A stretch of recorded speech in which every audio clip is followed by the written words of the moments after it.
Welcome to your YouTube channel captain P Kumar. आज जो मैं बात करने वाला हूँ वो एक क्वेश्चन है like is it a good idea to do twelfth to improve my score in twelfth. क्योंकि मेरे ट्वेल्थ में जो मार्क्स हैं वो जो भी रिक्वायरमेंट है एयरलाइंस की आजकल विस्तारा अगर एयर इंडिया की मैं बार बार बात कर चुका हूँ। एक बार फिर से बताना चाहूँगा कि उन्होंने 60% की रिक्वायरमेंट उन्होंने अभी कर रखी है, फ्यूचर का पता नहीं। तो definitely you can do this, लेकिन अब इसको करने का एक सही तरीका मैं आपको बताऊंगा। आप ट्वेल्थ पास ऑलरेडी हो और उस बेस पर आप अपनी पायलट ट्रेनिंग कर सकते हो। अब आपको जब एयरलाइन में अप्लाई करना पड़ेगा उस समय आपको चाहिए कि आपकी परसेंटेज 60% हो या 55% हो। नॉर्मली लाइक मैक्सिमम 60 और मिनिमम 55 में अगर हम बात करते हैं तो हो जाता। कुछ कुछ एयरलाइंस आपकी परसेंटेज नहीं पूछती हैं, तो इट वेरीज कि भाई कौन सी एयरलाइंस है, उसकी क्या रिक्वायरमेंट है। लेकिन अगर 60% की बात करते हैं तो उसमें सारी एयरलाइंस कवर्ड हो जाती हैं।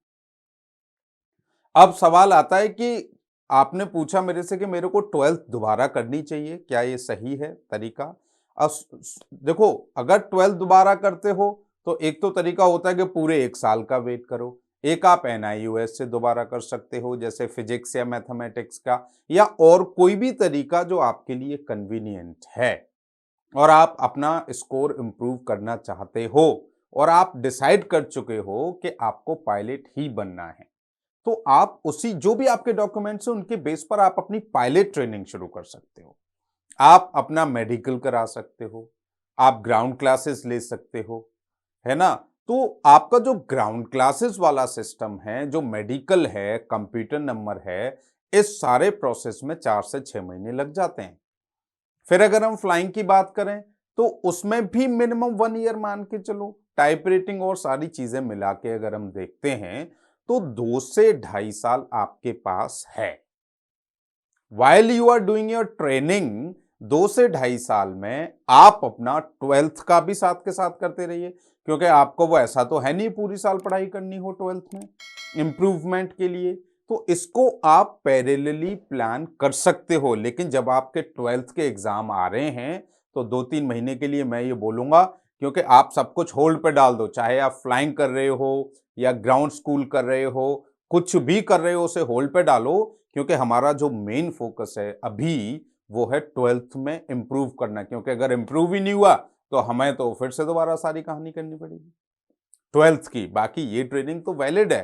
तो ये एक तरीका है कि आप अपना इसमें ट्वेल्थ में भी इंप्रूवमेंट हो जाएगा और आपकी पायलट ट्रेनिंग भी हो जाएगी और इसमें आपका समय खराब भी नहीं होगा।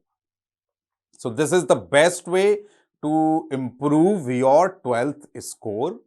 आप देखो क्या कर सकते हो कि आप अपना इंप्रूवमेंट पर भी ध्यान दो, साथ ही साथ पैरेलली अपनी ये छोटी मोटी चीजें, जैसे आपका मेडिकल हो गया, मेडिकल करा लो, बहुत इंपॉर्टेंट है। आप ट्वेल्थ में बैठे हैं, आप इंप्रूवमेंट करके ले आए और उसके बाद मेडिकल कराया 2 साल बाद या 1.5 साल बाद या 1 साल बाद, तो आपको पता पड़ा कि आप मेडिकली फिट नहीं है तब। तो इस तरीके की चीजों में फंसना ही नहीं है। पैरेलली अपने आप को वेरीफाई करो, चीजों को आगे बढ़ाओ, ग्राउंड क्लासेस की पढ़ाई कर लो, उसमें उधर आपका ट्वेल्थ भी चलता रहेगा, फ्लाइंग भी अपनी शुरू कर लो और साथ के साथ अपना, क्योंकि आपको जो इम्प्रूवमेंट चाहिए, इम्प्रूवमेंट का जो लगेगा आपका ट्वेल्थ का, वो आप जब एयरलाइंस में अप्लाई करोगे तब आपको देना है। उससे पहले आपके किसी भी काम में because of percentage in your class twelfth कोई भी दिक्कत नहीं आएगी। तो ये एक बेहतर तरीका है। मुझे उम्मीद है कि मैं आपको जवाब दे पाया हूँगा जिसके लिए आपने ये क्वेश्चन किया था। लेकिन फिर भी अगर आपको लगता है कि आपके ज़हन में कोई और सवाल है तो connect me on Instagram. I would love to help you more. Thank you so much. Your captain P Kumar.